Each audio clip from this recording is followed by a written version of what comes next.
दोस्तों, आप देख रहे हैं कि ये एक बहुपार्टी डेलीगेशन जिसमें मेरे सब वरिष्ठ कॉलीग्स यहाँ खड़े हैं अलग अलग विभिन्न पार्टियों से।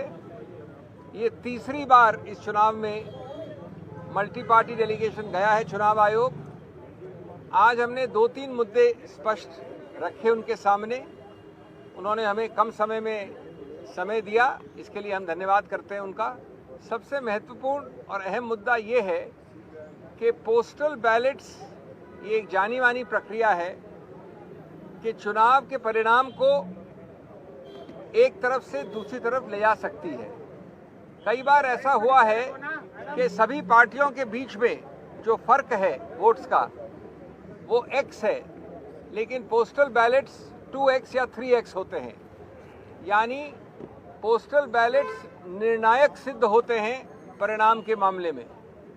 इसलिए चुनाव आयोग ने एक जो रूल है, प्रावधान है, जो एक्ट के अंतर्गत रूल बनता है, जो स्टैट्यूटरी रूल होता है, कोई गाइडलाइन नहीं, कोई चिट्ठी नहीं, उसके अंदर कहा है अंतर्गत कि पोस्टल बैलेट्स की गिनती पहले ली जाएगी।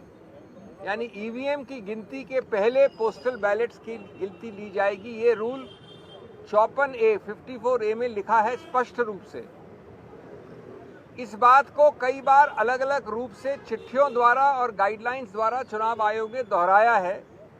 2019 में बड़े स्पष्ट रूप से कहा कि पहले आप पोस्टल बैलेट की गिनती शुरू करिए, उसके कुछ समय बाद आप ईवीएम की गिनती शुरू कर सकते हैं, लेकिन, और ये बहुत अहम बात है, आप ईवीएम की गिनती खत्म नहीं कर सकते या परिणाम का अंत नहीं कर सकते जब तक पोस्टल बैलेट का पूरा रिजल्ट गणना के बाद घोषित न हो जाए। यानी पोस्टल बैलेट की गणना के बाद उसका परिणाम पहले घोषित करना अनिवार्य है। और अगर आप अंत तक पहुंच गए हैं ईवीएम में तो उसको रोकिए जब तक पोस्टल बैलेट का आप परिणाम घोषित न करें। इसके बावजूद, और ये हमारी याचिका है, ये हमारी कंप्लेंट थी आज चुनाव आयोग से, चुनाव आयोग ने गाइडलाइंस द्वारा इस स्टैट्यूटरी रूल नियम को बदला है। वो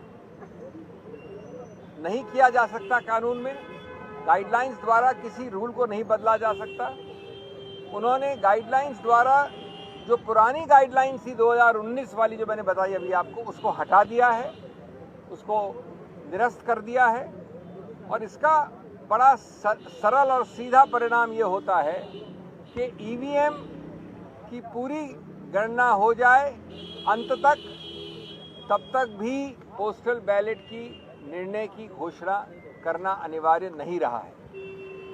अब हमारे को पता है कि कई बार ऐसा हुआ है कि पोस्टल बैलेट के आधार पर निर्णय उत्तर से दक्षिण हो गया है, पूर्व से पश्चिम हो गया है। इसीलिए ये प्रावधान बनाया गया था, यही इसका औचित्य है। इसलिए ये अति आवश्यक है कि ए, आप कानून के अंतर्गत एक गाइडलाइन द्वारा नियम को नहीं बदल सकते। बी, पोस्टल बैलेट जो निर्णायक एक रोल प्ले करता है उसके लिए भी अनिवार्य है कि उसको पहले गिना जाए। और तीसरा कि एक लेवल प्लेइंग फील्ड के लिए, गणतंत्र के लिए, स्वतंत्र चुनाव के लिए, जो कि संविधान के मूल तत्वों का एक अभिन्न अंग माना गया है, ये आवश्यक है कि जो पुराना रूल था उसी को फॉलो किया जाए, जो प्रावधान अभी भी है उसी को रूल किया जाए।